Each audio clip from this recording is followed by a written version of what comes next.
These 21 homes don't sit near water, they actually float right on top of it. 1. Arcup 75, Miami. Let's start with the one that basically kicked off this whole livable yacht trend.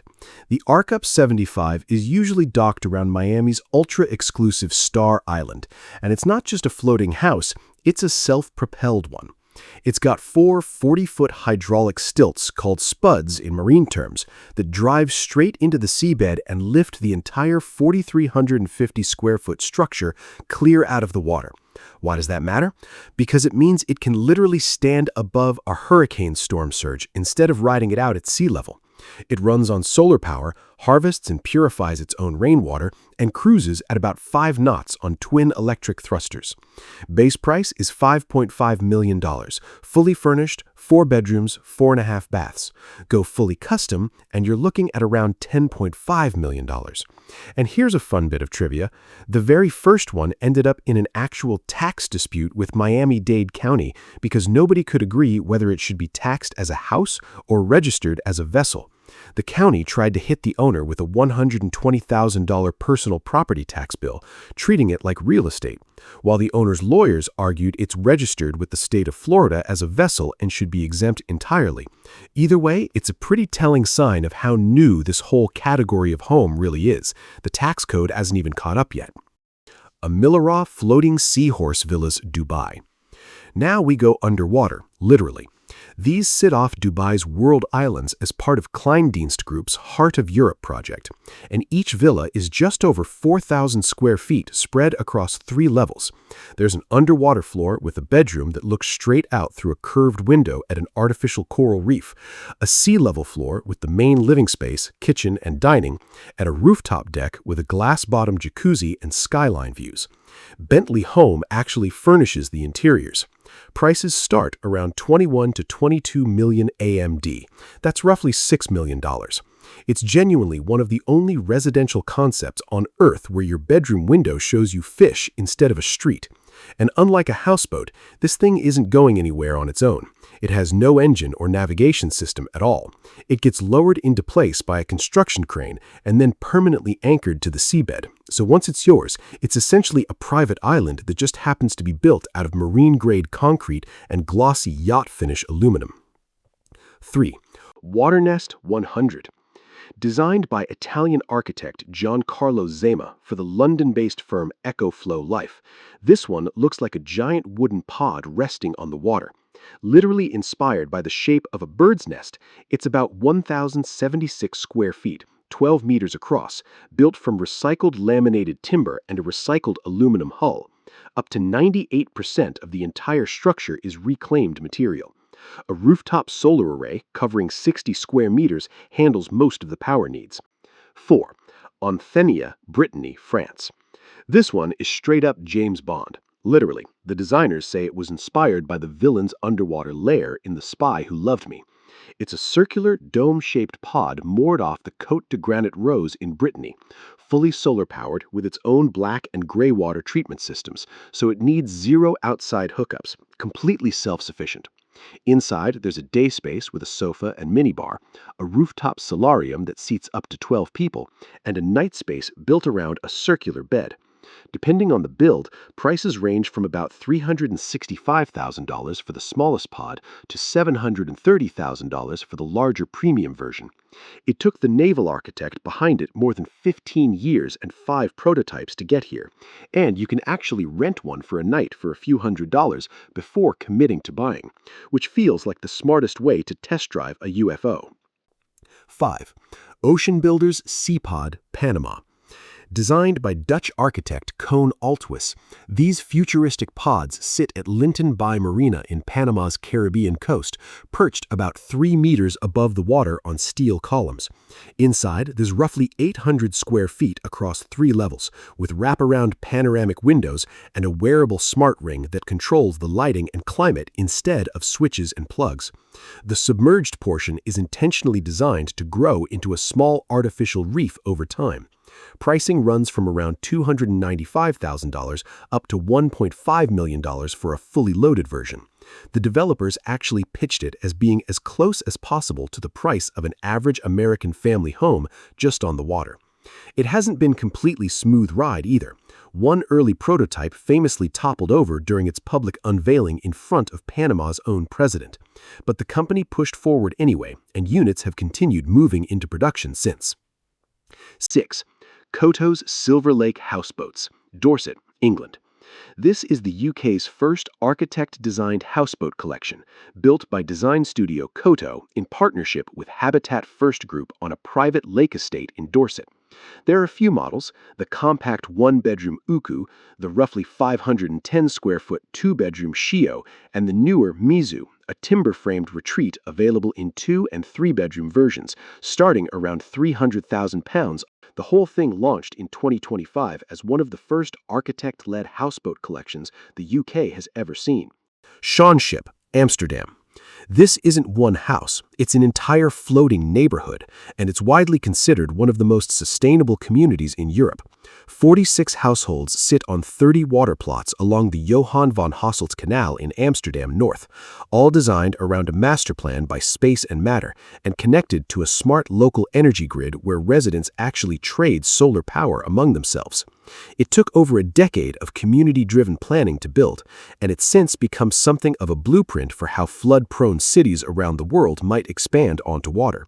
The homes here also use submerged heat exchangers for heating and cooling, and treat their own wastewater to recover both energy and nutrients, so residents genuinely see this as more than just a nice place to live. It's an ongoing sustainability experiment they've volunteered themselves into. Within that same Schoonship community sits one particularly striking individual house designed by interior architecture firm I-29. It's a private residence, but its clean geometric form, sharp black cladding, and huge glazing have made it one of the most photographed homes in the entire development, proof that even inside a shared eco-community built around collective values, there's still room for a genuinely architectural statement piece. It shares Schoonship's underlying philosophy: off-site prefabrication, a concrete hull instead of a basement, a smart grid connection, but wrapped in I-29's signature crisp gallery-like interior style, which shows just how much individual character can survive inside a strict shared master plan. The Citadel, Westland, Netherlands. Designed by Koen Olthwis of Water Studio, the Citadel is considered Europe's first floating apartment building, 60 units arranged around a central courtyard, sitting on a floating concrete caisson foundation about 9 feet deep. Most apartments come with their own small boat berth, and the whole structure is engineered to feel as stable as a normal high-rise, with almost no perceptible movement from the water underneath, thanks to careful weight distribution and lightweight construction. Waterfront, Eiburg, Amsterdam. Designed by Marlies Romer Architects, this is Amsterdam's dedicated floating housing district on the artificial Eiburg Islands, built during the same era that saw 18,000 new apartments rise across the wider area.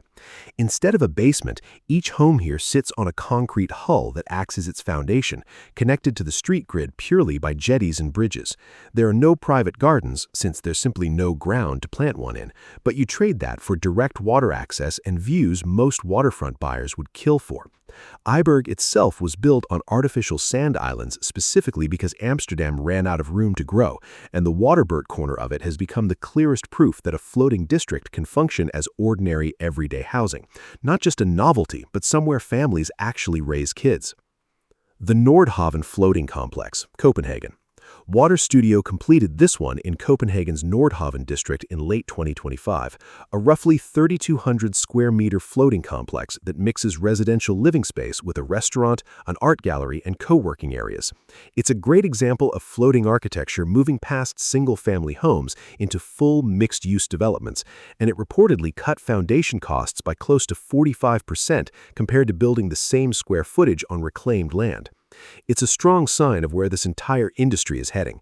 Analysts covering the floating homes market this year have specifically pointed to Scandinavia and Dubai as the lifestyle luxury side of the business, distinct from the flood adaptation projects going up in places like Bangladesh and Vietnam. Sausalito Floating Homes, California. Across the bay from San Francisco, Sausalito's floating homes community has quietly become one of the most expensive stretches of water in the country. What started as artist and bohemian housing decades ago, some of it literal refuge for people displaced by the 1906 earthquake, now includes multi-level architect-designed homes trading well past $2 million, with one recorded sale sitting around $2.8 million. Berths here are essentially a closed market now, since local regulations prevent new docks from being added, so prices for the roughly 400 existing floating homes just keep climbing. One local put it pretty bluntly: the marina operators who own the land underneath these homes basically have a monopoly, because if you can't afford your berth rent, you genuinely cannot just pick up your house and move it somewhere cheaper. Lake Union and East Lake floating homes, Seattle. Seattle has one of the largest floating homes communities in the country, with well over 500 homes spread across Lake Union, Portage Bay, and East Lake. These started out as humble housing for loggers and fishermen back in the 1920s. Now you'll find multi-story homes with rooftop hot tubs and 40-plus-foot boat moorage selling for $4 million or more. One recent listing in the Roanoke Reef Enclave, built in 1982, sold for $4.65 million, complete with a hot tub positioned right on the rooftop deck for watching the sunset drop behind Queen Anne Hill. Even the entry-level end of this market has crept up. Smaller, older floats now start around $400,000, and newer Lake Union construction regularly clears $2 million. Sea Village, Granville Island, Vancouver. 14 floating homes make up this tight-knit community right in the heart of downtown Vancouver, next to the famous Granville Island public market. You have to be a British Columbia resident to buy in here, and renting the homes out to tenants isn't permitted. This is genuinely a live-in only community. Prices for the larger units, some over 1,700 square feet across 2 levels, have crossed $1.8 million, which for freehold waterfront property in central Vancouver is honestly still considered a relative bargain by locals. One agent put it pretty bluntly: the marina operators who own the land underneath these homes basically have a monopoly, because if you can't afford your berth rent, you genuinely cannot just pick up your house and move it somewhere cheaper. 15. Sluisholmen, Copenhagen, Denmark. This is a full canal district built across 8 artificial housing islands in Copenhagen's old South Harbor industrial area, deliberately styled after Amsterdam and Venice. Different architects designed the facades of different blocks under one shared master plan by Architema and Dutch urban planner Sjoerd Soders, so the streetscape genuinely varies house to house, even though every building follows the same set of proportions and materials, giving the whole neighborhood a patchwork, lived-in feel, despite being built in barely 4 years. Bridges, wharves, and waterside steps let residents get right down to the surface of the canals, and today the district holds more than 1,000 apartments and townhouses stitched together across the 8 islands. 16. New Water Villa, Naaldwijk, Netherlands. Designed by Cohen Altwis, this one's been described in the Dutch press as looking like something James Bond would sip a cocktail in: curved Corian panels instead of brick, a space-age silhouette tucked away behind rows of grass houses in the polder outside Naaldwijk. It's one of Water Studio's earliest and most distinctive individual villa designs, and it's still one of the most photographed private floating homes in the entire Netherlands. It's a private commission, so the exact price has never been made public, but design writers still bring it up as one of the moments floating architecture stopped looking like a houseboat and started looking like genuine, forward-facing residential design.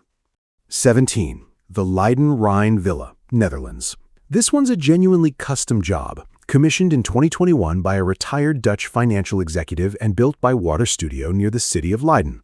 It's a 2-story, roughly 2,000-square-foot home with floor-to-ceiling windows and a long balcony overlooking the Rhine, tucked behind a private vine-covered fence and reached down a brick garden pathway. It's a good reminder that floating homes aren't just resort concepts for the ultra-wealthy. Plenty of ordinary Dutch retirees are quietly living exactly this way, out of a firm that's now completed over 200 floating homes and offices nationwide. The owner reportedly greets visitors in a quarter-zip sweater like it's just another Tuesday, which is exactly the point. In the Netherlands, where roughly a quarter of the country already sits below sea level, this kind of home has stopped being a novelty and started being a genuinely mainstream retirement plan. Floating Villas, Zeewold, Netherlands. 9 luxury floating houses designed by Water Studio, moored in a development called Blue Diamond, or Blue Diamond.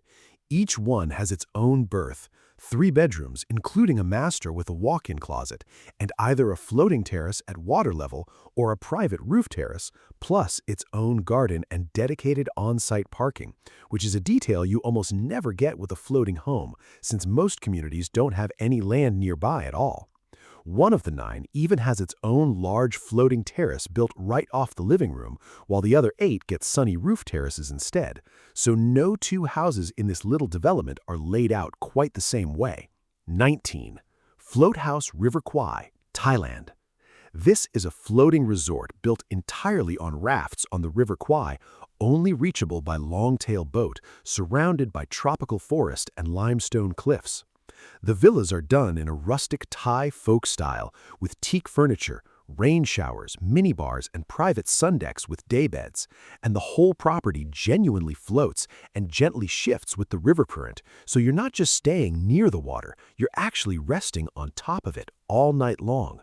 The resort even runs a dedicated panoramic floating villa positioned right at the end of the raft, sitting apart from the rest of the property, so you get river views on essentially every side, with your own private pier for stepping straight from your terrace into a longtail boat.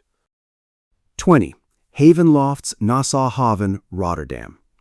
Rotterdam's first floating residential street. 18 prefabricated homes built off-site and then towed by crane ship into a former 1890s harbor basin in the Feyenoord district.